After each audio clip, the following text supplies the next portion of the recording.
মিয়া দেখে যাইতারেন না? কি কইছস আরেকবার ক। ভাই আমি মাত্র রক্ত দিয়েছি, আপনি যেইভাবে আমার ধাক্কাটা দিয়েছেন আমি তো ব্যথা পাইছি।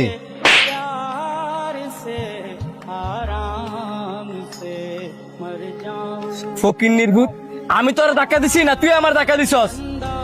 আপনি তো দৌড়ায় ধাক্কাটা দিয়েছেন। আমি ধাক্কা দিছি না, তারা ওরা দিকে তোর আজকে আমি কিছু করলাম না। আমরা দাঁড়ান, আপনি আপনার মাকে দেখতে পারবেন না। কেন?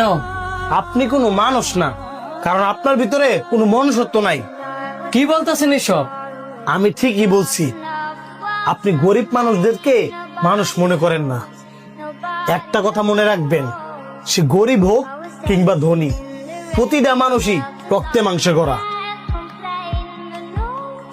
আপনি যাকে থাপ্পড় দিছেন ওই লোকটা সম্পর্কে আপনি জানেন? জানি, ওই লোকটা একটা রিক্সাওয়ালা। ওই লোকটার লাগি আপনি আমার আটকে রাখছেন। সাইড দেন, আমার মার আমার দেখতাম দেন। কিভাবে দেখবেন? আপনার মা তো রক্তের অভাবে মারা গেছে।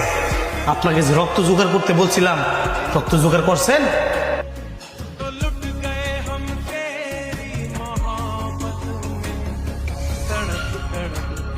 কি কইলেন ডাক্তার? আমার মা মারা গেছে? আমি তো অনেকক্ষণ রক্তে লেগে খুঁজছি, কিন্তু রক্ত পাই নাই। আপনি নিশ্চয়ই আমার লগে মিছা কথা কইতাছেন। হ্যাঁ, আমি মিথ্যা কথা বলছি।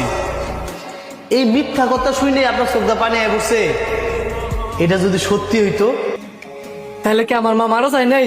না, মারা যায় নাই, তবে মারা যাইতো। আপনি যে রিক্সাওয়ালাটা থাপ্পড় দিছেন, ওই রিক্সাওয়ালাটা যদি সঠিক টাইমে আপনার মার রক্ত না দিত। আরে মিয়া, বড় লোক দিয়ে গরিব চলে না, বরঞ্চ গরিব দিয়া বড় লোকরা চলে। আপনি পারতেন আপনার চাইতে কোনো ধনী মানুষের রক্ত দিয়ে আপনার মারে বাঁচাইতে?